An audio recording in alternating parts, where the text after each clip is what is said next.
Metade dos profissionais brasileiros deseja mudar de emprego em 2023. Essa notícia é muito louca, né? É, Porque, meu. aliás, eu acho que o mercado tá muito A louco. pesquisa foi pela Robert Porque, Half, não é? A gente tá tirando a cachola, não, tá? Saiu no valor ali. A Robert Half é uma dessas grandes recrutadoras aí de mercado, fazem essas pesquisinhas. Provavelmente eu respondi essa também. lá, hoje busca-se maior qualidade de vida, clima organizacional positivo e possibilidade de evolução na carreira. Mas é engraçado, né? Porque isso está contrastando com o movimento do mercado que a gente vai comentar em outra notícia, que são os layoffs em massa aí das grandes empresas de tecnologia, né? Então, até onde vai esse sentimento de sair de um trabalho, você simplesmente abandonar um emprego para arriscar um outro, quando você tem muita gente na praça hoje em dia, né? É engraçado que o mercado ele vai jogando com isso, né? A gente começou terminou ano passado falando muito do silent quitting, né? Uhum. Que todo mundo tá querendo. Vai enrolando vai até me mandar embora. Vai enrolando até mandar embora.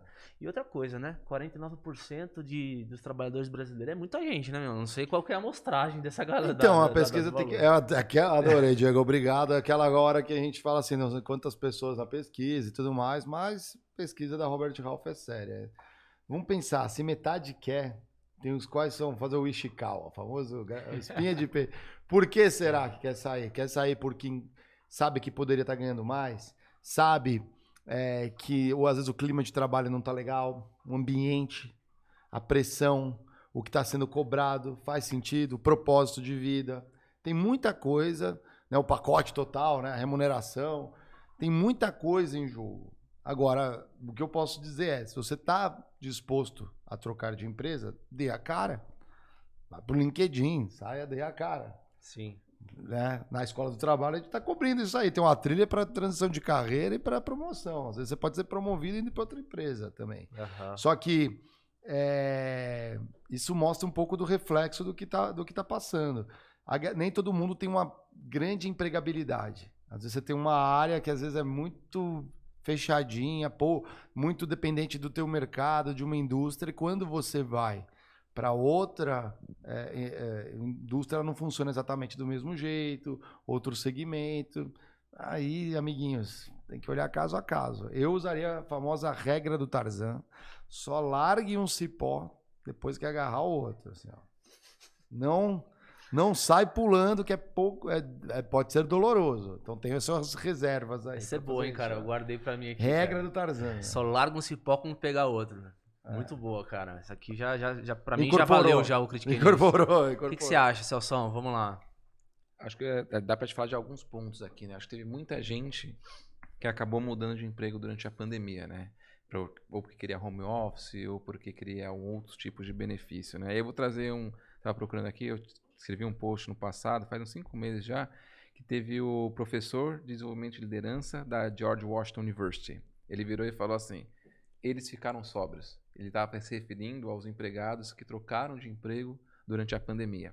Porque ele estava falando que quando chegou a pandemia, que começou políticas diferentes de home office, aí a minha empresa não tem home office, então eu vou para a empresa vizinha que eu trabalho 100% remoto.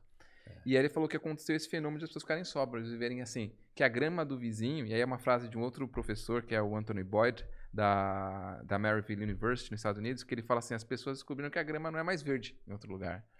Né? E, apesar de ser muito óbvia essa frase, né, de ter usado.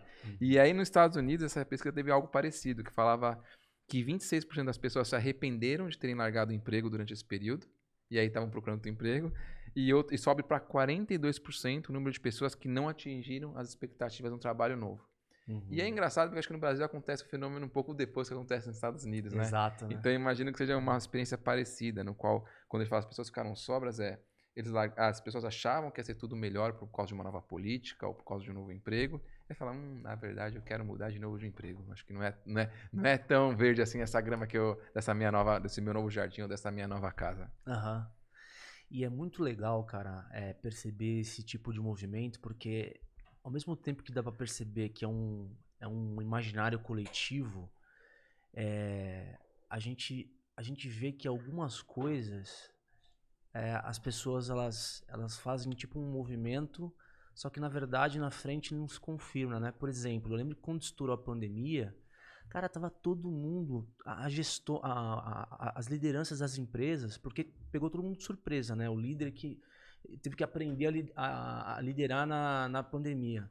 Só que todo mundo achou, quem lembra? Todo mundo achou que o modelo de trabalho ia ser home office, full home office, que todo mundo ia trabalhar de casa, que ia ser uma nova forma de trabalhar. E a gente viu que passado um ano de pandemia, cara, isso já não era mais, não se confirmava mais. As pessoas estavam começando a voltar pro escritório. E hoje, cara, eu vejo mais líder falando que precisa do funcionário dentro do escritório do que dentro de casa, cara. Porque, puta, dentro do escritório você consegue cultivar uma cultura forte. Legal. Eu também acho. Então, assim, no final do Mas dia, tá todo dia, a todos gente os dias. prevê muita coisa, a gente imagina muita coisa, só que a gente não consegue, cara, acertar, porque parece que a gente tá num barco onde o vento vai levando assim e não tem muita vela para dizer para onde a gente vai. Né? O Celso fala de liderança. Você acha que para ser um bom líder precisa obrigatoriamente ter a galera trabalhando todo mundo junto? Quer me colocar numa posição crítica aqui. Eu vou colocar 2 exemplos, né? Agora, eu postei há um tempo atrás também, teve um professor americano que ele falou assim, quem ficar de full home office vai perder a largada, ou vai ficar em desvantagem. Porque tem alguns, assim, eu não consigo dizer se o certo é 60-40 em casa do escritório, 50-50, mas eu acho que o ser humano tem essa tendência, né? A estar num ponto, a gente vai para outro extremo. Basta ver política, né? E depois. Só que a gente tem que chegar no meio termo. Por quê? Porque imagina o seguinte, vou colocar um exemplo do meu caso, né? Você tem um time, você acaba tendo um time global. Para você desenvolver um plano de sucessão, quem tiver no seu escritório, a chance de você ter uma conexão é muito maior do que o outro cara que está remoto em outro país. Exato. Não estou falando que é o certo. Não estou falando que a gente não tem que trabalhar em como diminuir essas barreiras. Mas, querendo ou não, é o que esse professor dos Estados Unidos estava falando. Você perde algumas conexões que às vezes deveriam ser necessárias. Quando você fala de liderança, desenvolvimento.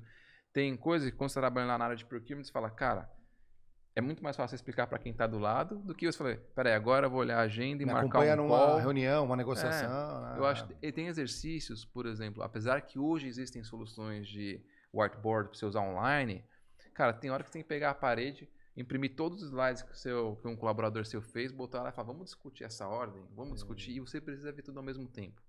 Então, quando você define uma regra, você está escolhendo alguém, logicamente. Se eu botar 50-50 a regra, alguém vai sair prejudicado. Então, a gente tem que ser um pouco mais flexível e não ir para os extremos. Acho que é um pouco essa minha posição. Não vai ser 100% home office. Por mais que o mundo seja moderno, ainda você tem um monte de stakeholder, um monte de líder, ou um monte de gente importante da empresa que não vai se adaptar a isso. Talvez a nova geração, sim. Mas talvez também eles percam um pouco da relação pessoal, que é importante. Muito. Então, existe um equilíbrio que não existe, que ainda acho que a gente não chegou lá, a gente não está nesse estado, né? Mas hoje, inicialmente, eu imagino em produções mais executivas, não em todos os casos, mas em grande parte, você estar 100% de home office é um ponto que pode ser desfavorável para alguns vínculos de desenvolvimento.